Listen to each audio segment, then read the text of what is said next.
Welcome to the Learning Pines YouTube. We hope this video helps. You start by preparing the essentials.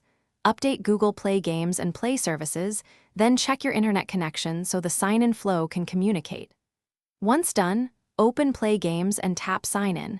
If prompted, choose the correct Google account and grant requested permissions so profiles and saved data sync.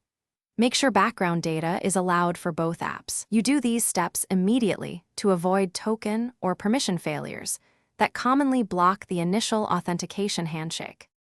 Once initial attempts fail, dig into account and cache conflicts. Clear cache and storage for Play Games and Google Play services, then restart the device to reset temporary tokens.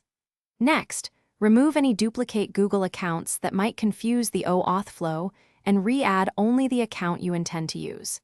Make sure automatic date and time is enabled so SSL certificates validate correctly, and disable VPNs or proxies because they often break Google's sign-in endpoints.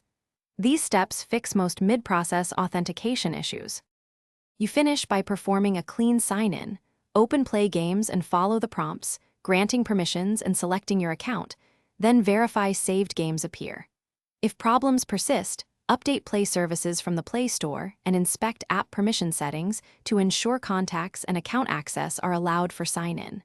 As a last resort, boot into safe mode to rule out third-party app interference and only then consider a factory reset. If none of that works, contact Google support for account-level fixes. Thanks for watching.